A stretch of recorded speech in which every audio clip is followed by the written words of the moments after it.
Ladies and gentlemen, welcome to Current Yield, Grant's interest rate observer of the air. I am Jim Grant, and with me today, as always, Eric Whitehead at the control panel, and the great Evan Lorenz, the deputy editor of Grant's. And we have a special guest today, too, and he is Keith D. Bronstein. Now, Keith Keith and I went back, I don't know, I think, Keith, we first met during that little ruckus in 1937, the Panic in 1937. It might, I think it's about the, yeah. It was right up, yes, it was right about that time, you're right. Keith has been associated during his long and most fruitful business career with the following institutions, a small sample, and here they are. In no particular order, certainly not chronological order, but the Chicago Sulfur Futures Exchange, the Chicago Climate Exchange, the Chicago Options Exchange, the Chicago Board of Trade, the Chicago Mercantile Exchange, University of Chicago, and finally, the Chicago Cubs. And and he has, yes, we're now after having my elbow fixed, I'm contemplating my return. And Keith has in this most eclectic career has been involved in such things as electronic recycling, and I don't know, and he's a steward of the climate as well as of his family's substantial financial position, I guess I would say. Yeah. So Keith, welcome to Current Yield. Thank you. Lovely being here. Yeah. So Keith and I, as I said, I think, Keith, we first met during your time as I think you were the chairman of the Chicago Board of Trade Business Conduct Committee and other committees, and correct. We spoke when I was writing editorials for Barron's in the Carter regime, I think, in the late 1970s, and it was a delight then. It is a delight now. And ladies and gentlemen, and Keith, the reason we are gathered here together is because of an email that Keith sent, a very very prescient email having to do with the then dormant, but now rather stirring, distant months of the Eurodollar futures contract. Sounds like a very arcane matter. Will you explain in a few well-chosen words? Well, do you want to hear the gestation of this idea or something more about what a Eurodollar tell us what they are first, and then tell us why we ought to be paying attention, and tell us what the opportunities are. Okay, the Eurodollar future is essentially a proxy for short interest rates in the United States. There are trillions of dollars and dollar equivalents priced off of Eurodollar futures around the world. So it's a contract that is closely associated with interest rate policy and the actual Fed funds rate. Yeah. In the most current month, and as you go out the curve, it begins to build in what the marketplace expectations are for future changes. Right. So we have been collectively, up until fairly recently, been of the view, again collectively, that the Fed would continue to lift its intervention rate, the so-called federal funds rate, in stair-step fashion, the Fed being in control of events, mind you, and that this experiment, demonstration of the efficacy of the virtuosity, the Federal Reserve would play out with a more or less seamless return to normalcy, correct? Correct. Right. But your email suggests, Keith, that you found a wrinkle in that story. And what was the wrinkle, and what form does it take in the marketplace? Well, the wrinkle in the story actually was inspired by a talk given at the Grant's Interest Rate Observer Conference in April of the current year. And that talk was given by David Rosenberg. And Jim may remember me hitting him up about that talk not too long after that day that David Rosenberg presented. And his presentation, which I wouldn't even attempt to replicate in any way, had plenty of charts and graphs, and essentially was an overview of the current state of the U.S. economy, GDP, unemployment, inflation. A grand tour. A grand tour and equity valuations. And he put it all into a historical context, which, if I remember correctly, extended as far back as the creation of the Federal Reserve. And I thought it was a really brilliant, elegant walk through that tour. Obviously, there are no guarantees that anybody who does something like this is right or wrong, but his history was very sound. In making a forecast based upon his historical evaluation, David Rosenberg took a very mid-case scenario. The old bell-shaped curve, he got right in the middle of the bell, avoided any tail events. And as we know, look around us right now, tail events are everywhere. But he avoided that and just made a base case for about when the economic expansion should roll over, what would happen to equity valuations in that environment, and what the Federal Reserve response would be based upon historical precedent to that. And he made some projections based upon that mid-case. And I don't remember off the top of my head whether his mid-case Fed funds rate was minus 1% or minus 1.5%. But of course, he then parenthetically said, we all know that can't happen. We're not going to have negative interest rates in the United States. Everybody kind of nodded, including myself. But he said this gives you a magnitude of what should happen if it's just a middle case event. So that the general overview and that specific comment got me thinking about things. So if one were to prospect for a very low risk, high reward way to exploit just a mid-case historical outcome, is there any way to do it? Well, shorting equity indexes or FANGs or something like that is certainly not the way to do it. So I prospected a little deeper and was thinking about the Fed funds rate and went out in the Eurodollar curve and discovered that one could go out 2 years and buy calls on Eurodollar futures with roughly 2 years till expiration for a very, very nominal amount. So what's a nominal amount? A nominal amount is about $100 a contract for the calls. And of course, it becomes less nominal depending on how many you buy, but at least per unit, it was a nominal amount. And you'd have time on your side, getting well past what David Rosenberg had explained was a midpoint. All right. By the time you got the 2 years out, you were in a tail event in terms of time. At any rate, so this is kind of basically a return to normalcy or return to the mean idea. It's nothing terribly radical about expecting that a long business expansion would finally come to an end. Exactly. Well, Keith, and that's exactly what it was. So, Keith, ladies and gentlemen, we're going to pause just one moment to bring you the word from Fin, which is the organization that is going to save you time, money, and both. So, I used to look at my calendar first thing in the morning and think there's no way I'm getting all this done. I knew I needed help.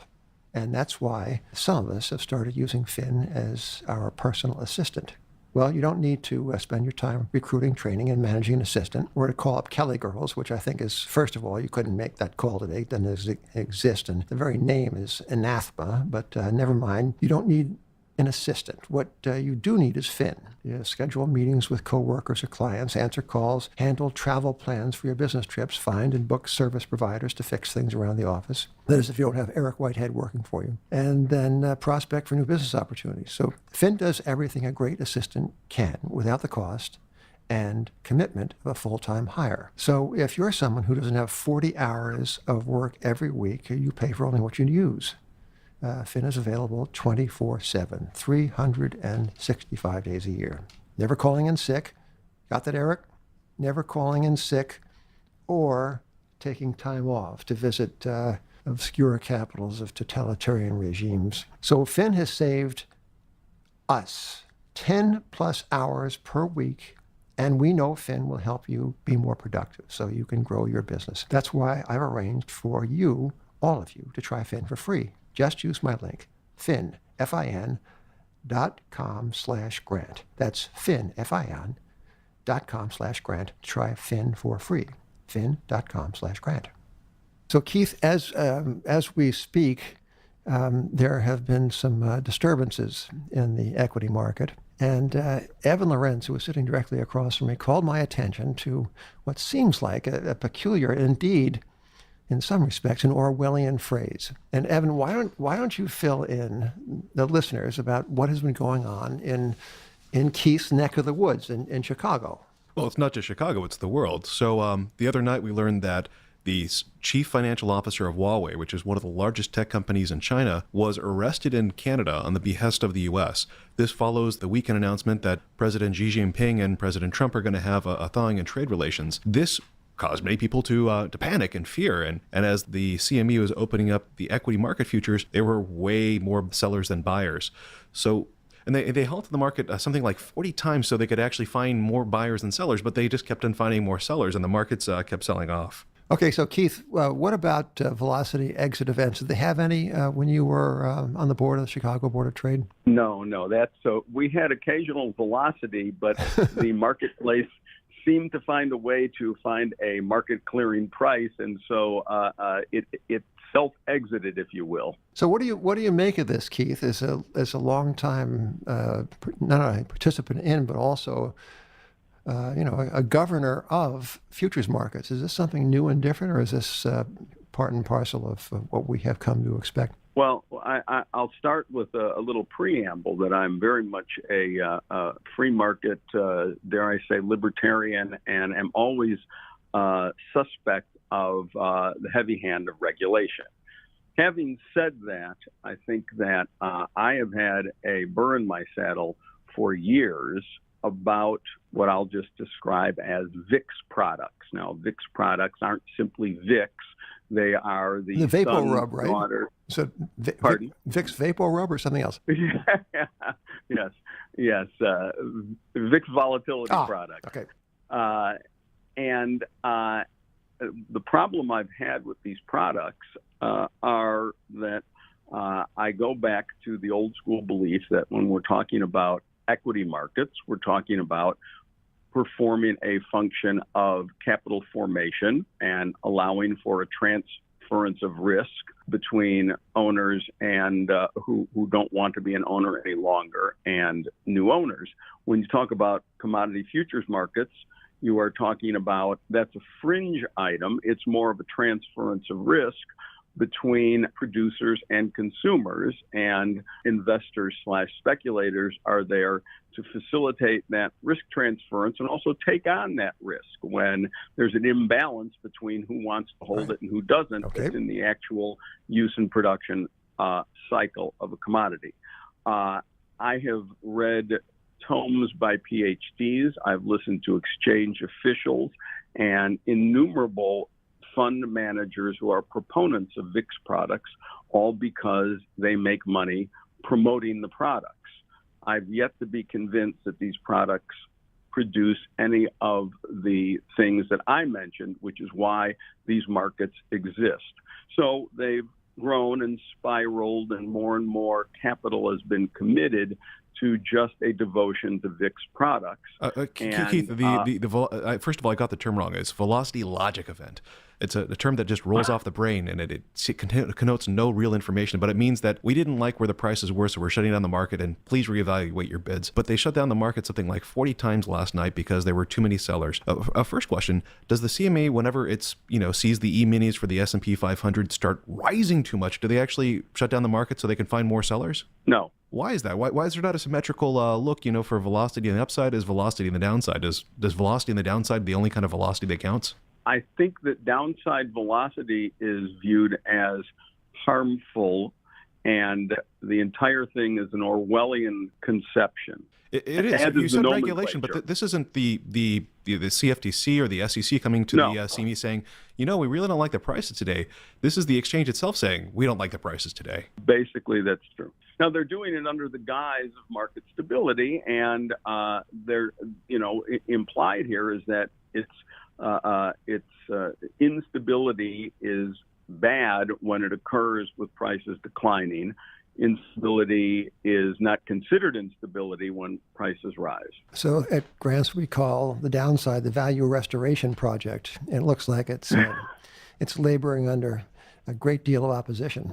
Although, I have a question for you, Keith, with respect to news and its impact on market prices. So the event that Evan mentioned, the arrest in Canada at the behest of American authorities of this Chinese businesswoman, this was known to both China and the United States, of course, days ago, right? I think, didn't the arrest occur November 30th, maybe? So either that or the first. All right, so many days ago. December 1st, maybe. Right. So My question is this. In a bull market, would not that news have been written off and discounted? Somebody would have said, well, that's old news, doesn't matter. But isn't the characteristic of a bear market that bad news is not discounted, but rediscounted and chewed over and fretted about and perseverated about? And might the pretext of this woman's arrest be a signal of some kind of turn in the equity market? I would say certainly yes, unequivocally to the former, that it would have been shrugged off in a bull market. The marketplace would have said, oh, they'll work this out. They'll fix it. This is just some puffing up of chests for some reason that we don't know about, but then she'll be repatriated and all will be well. And I agree with you that in a bear market, this becomes a major event. I wonder, when I saw it, I thought to myself, well, what if, and I was grasping for names of like second in command. So I'm not specifically using this name or this company for any reason other than grasping for something that everybody knows. What if Sheryl Sandberg was on a visit to Vietnam or Cambodia or Taiwan, and at the behest of the Chinese government was arrested there and then requested to be repatriated to stand trial in China? What would be the U.S. response, and what would that appear to be?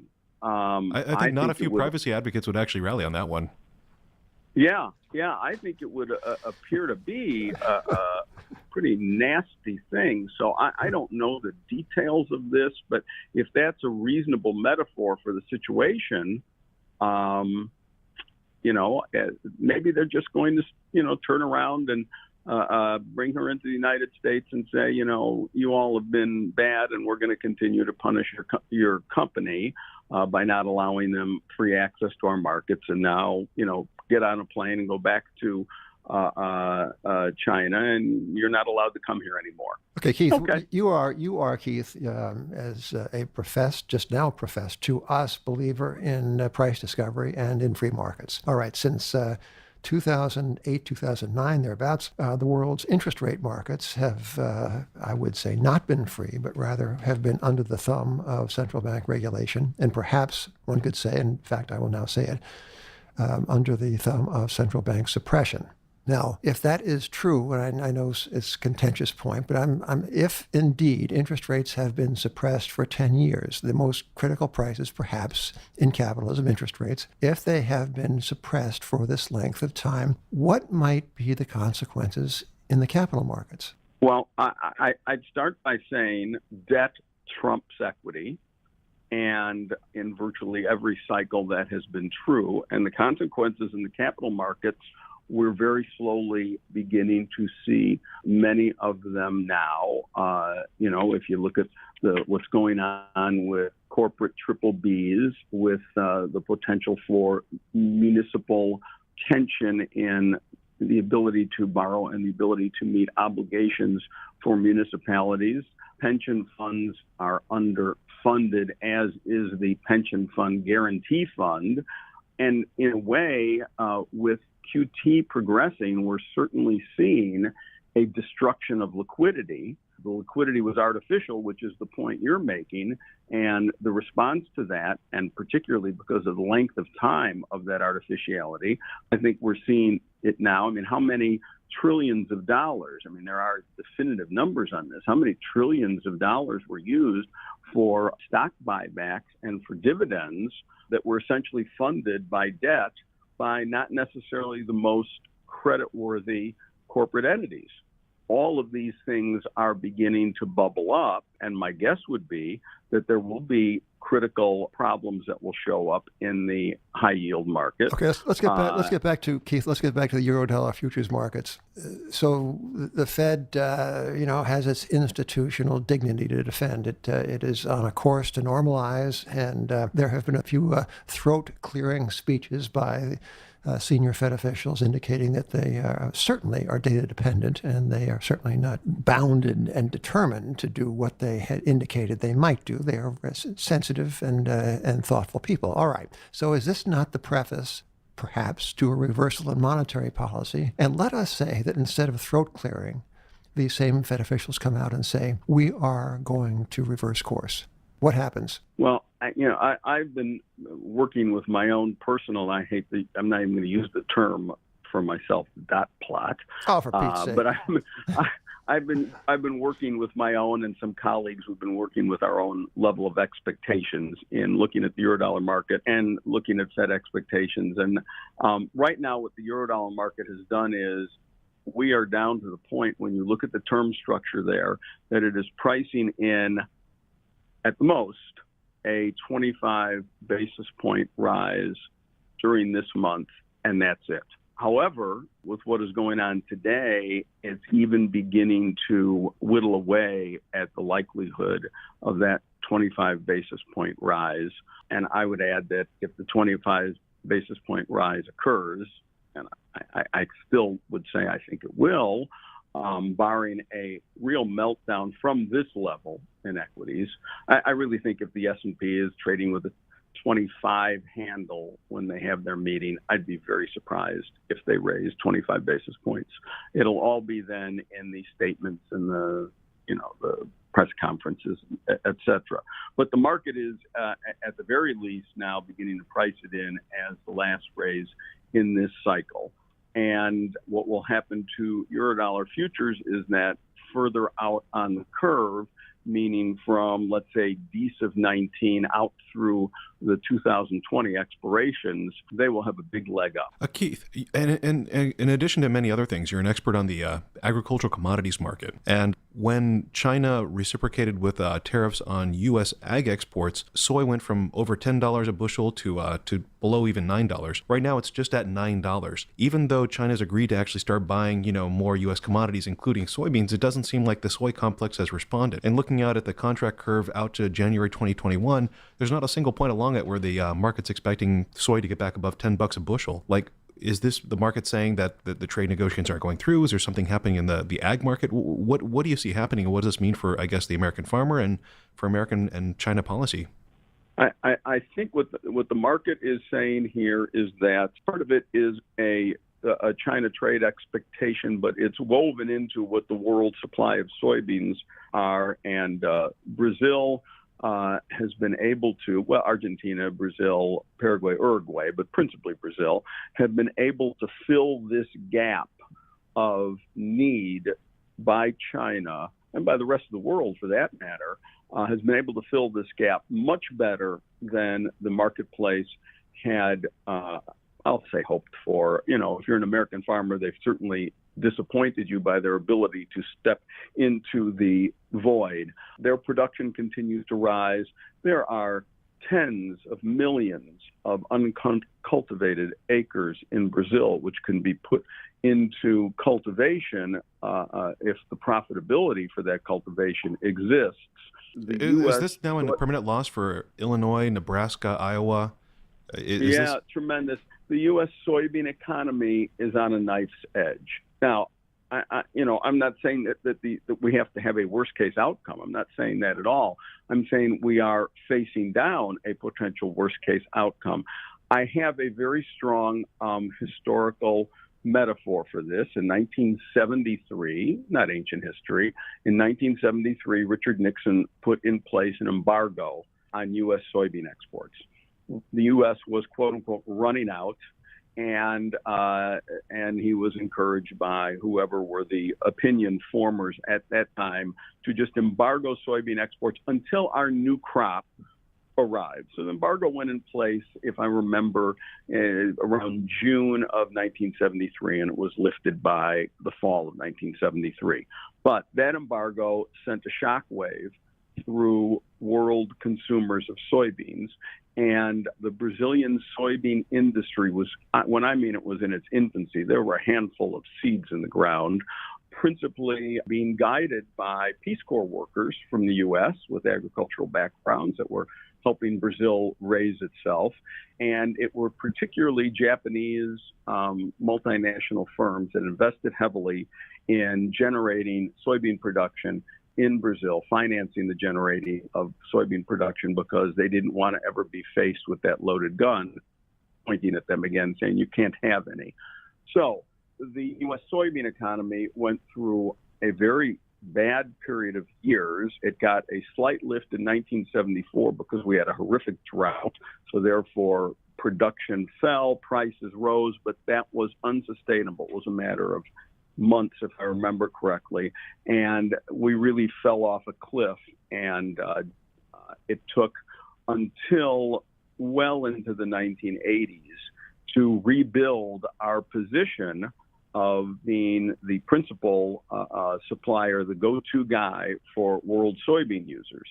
We're kind of doing that again. In the few minutes remaining, I would like to get back to interest rates, and I would like to ask you this. When, in your opinion, is the Eurodollar futures market going to begin to discount actually lower rates in the future? That is, a yet unscripted loosening cycle by the Fed. And if one were of the view that the Fed is going to reverse course, what are the profit opportunities and how does one implement them? Okay, so the when, that's kind of opaque to me. I don't know how to guess what these guys are looking at. I read a Wall Street research piece the other day saying the Fed can't pause.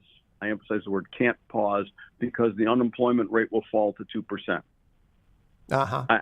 What's the logic of that? I don't know, but it was from a prestigious Wall Street firm. I don't know what that means. I don't know how people think. I don't know how the Fed. I don't know how the Fed governors. There's no cant in markets. Anything's possible. We've learned. Yes. So my feeling is that the Fed is on the cusp of pausing, meaning after the December meeting, and that if they're data dependent, which they claim to be, and I respect them for that, if in fact they are, that by the second half of 19, which would be very consistent with David Rosenberg's forecast back in April, by the second half of 19, the easing cycle should be contemplated, if not having begun.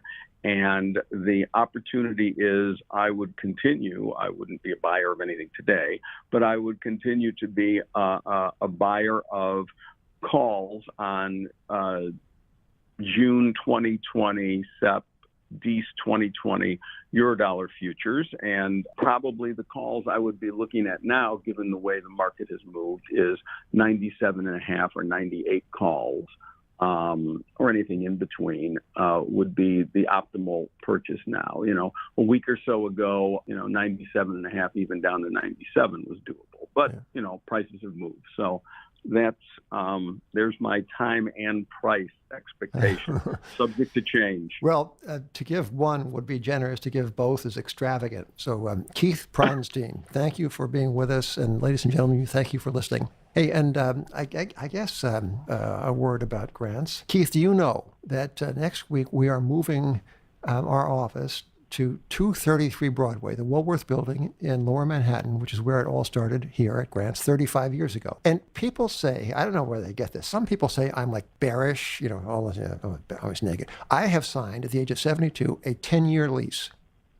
Now, is that not bullish? Yeah. I think that's very bullish.